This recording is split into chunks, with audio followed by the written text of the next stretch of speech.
한국디자인진흥원 경영지원실 인사노무팀에서 채용을 담당하고 있는 조우리 주임연구원이라고 합니다. 디자인 산업 육성으로 산업의 경쟁력을 강화하기 위해 1970년도에 설립된 공공기관입니다. 현재는 기업 지원, 인재 육성, 그리고 디자인 문화 확산 같은 다양한 디자인 분야에서 약 180여 명의 임직원들이 함께 일하고 있는 기관입니다.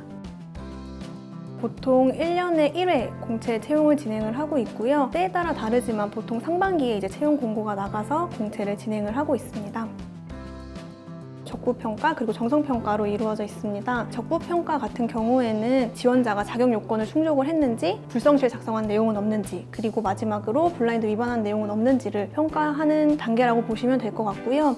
이 적부평가를 통과하신 분들 대상으로 이제 자기소개서 내용을 조금 평가를 하는 정성평가로 이루어져 있습니다. 공정채용의 중요성이 나날이 이제 좀 증가를 하고 있는 추세이기 때문에 저희 기관 역시 이제 블라인드 위반 여부가 없는지를 이제 여러 단계를 조금 거쳐서 검증을 하고 있는데요. 가장 많이 위반한 사례로 이제 적발되는 경우가 전 직장명이라던가 학교명을 노출하는 기관명 노출, 저희 기관명을 잘못 작성을 하시는 기관명 오기재, 성명이나 아니면 출신지들을 이제 그대로 노출시키는 개인정보 노출, 이렇게 세 가지 경우가 있는데 거듭 좀 확인을 하셔가지고 블라인드 위반하시는 경우가 없는지를 체크를 하시는 게 가장 중요할 것 같고요. 자기소개서를 작성을 하실 때 비수도권 지역 인재인지 또는 청년인지 이런 가점 사항들을 체크해야 되고 자기 학력사항이랑 그리고 경력사항을 좀 기재를 하셔야 되는데, 기억하셔야 될 건 이 모든 가점이랑 경력사항 등은 공식적인 이제 서류로 좀 증빙이 가능한 경우여야 합니다. 아무리 실수여도 이거를 이제 서류로 증빙을 하지 못하는 경우에는 이제 허위 기재로 떨어지실 수 있기 때문에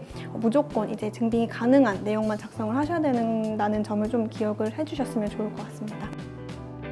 그 능력이 필요한 직무, 예를 들어 해외 진출 지원과 같은 직무가 아닌 이상은 어학 성적을 필수로 요구를 하고 있지는 않은데요. 일을 하시다 보면은 해외에 있는 디자인 기업이라던가 디자인 단체랑 교류를 하셔야 되는 경우가 굉장히 많이 있습니다. 따라서 어학 역량이 있다면은 추후에 입사를 하시고 나서 이제 업무를 조금 보시는데 조금 수월하게 좀 도움이 될 거라고 생각이 듭니다.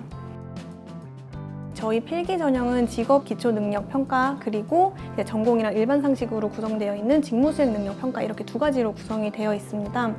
저희 진흥원만의 그 필기평가의 특징이라고 한다면 이 일반 상식의 디자인 트렌드를 본다는 점인데, 지원자분들 중에서 디자인에 관한 관심과 그리고 좀 지식이 있는 분들을 모시고 싶다라는 좀 취지에서 디자인 트렌드를 필기평가에 이제 넣어가지고 보고 있고요. 많이 받았던 질문 중 하나가 이 디자인 트렌드 상식은 어떻게 좀 공부를 하느냐, 이런 질문이었는데, 저희 진흥원에서 운영하고 있는 디자인 DB라는 웹사이트를 보시면은 디자인 뉴스 그리고 트렌드 관련된 되게 잘 정리되어 있는 정보가 되게 주기적으로 업데이트가 되고 있는데, 이 웹사이트만 참고해서 공부하시고 꾸준히 보시더라도 충분히 잘 준비를 하시고 시험을 보실 수 있을 것 같습니다.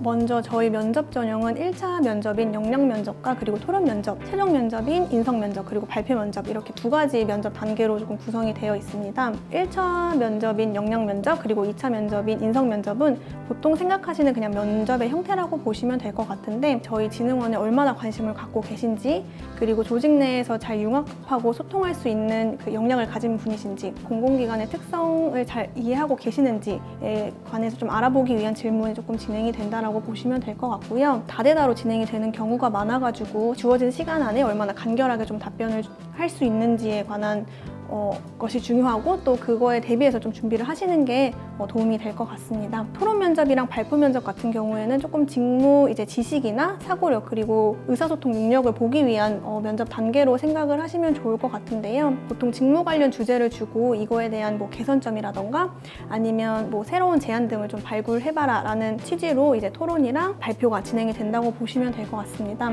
이 면접을 준비하기 위한 좀 간단한 팁을 드리자면은, 저희 진흥원에서 어떤 일을 하고 있는지, 어떤 사업을 하고 있는지에 대한 좀 제반 지식을 갖추는 게 가장 중요할 거라고 생각을 들고, 저희 진흥원 홈페이지 내 사업 소개 페이지라던가 아니면 공고문들을 다운로드 해보실 수 있는데, 이것만 보더라도 어떤 사업에서 누구를 대상으로 그리고 어떤 프로세스로 얼마나 지원을 해주는지에 관한 이러한 정보들을 좀 주의 깊게 공부해 보시고 하시면은 아무래도 이제 저희 직무에 대한 좀 제반 지식을 갖출 수 있기 때문에 발표나 아니면 토론 면접을 준비하시는데 수월하게 좀 진행을 하실 수 있지 않을까라는 생각이 듭니다. 좀 진부한 대답이 될 수도 있을 것 같다는 생각이 드는데, 일을 하시다 보면은 정말 많은 디자인을 보셔야 되고 정말 많은 디자인계 사람들과 이제 교류하고 소통해야 되는 환경이기 때문에 디자인 전공자가 아니더라도 디자인에 대한 관심을 갖고 또 알아보고자 하는 좀 그런 의지가 있으신 분들이 오신다면 정말 즐겁게 일하실 수 있을 거라고 생각이 듭니다. 이게 저만의 생각일 수도 있을 것 같아서 제 주위 동료들에게 한번 물어봤는데 다들 이제 비슷한 생각들을 하고 있더라고요. 저희 디자인진흥원은 타 공공기관에 비해서 조금 더 젊고 그리고 역동적인 기관이라고 생각이 드는데 아무래도 젊은 층의 직원들이 많기도 하고 사내 분위기 역시 되게 전반적으로 경직되어 있거나 수직적이지 않은 게 저희 기관만의 가장 큰 특징이자 또 장점이라고 생각이 듭니다.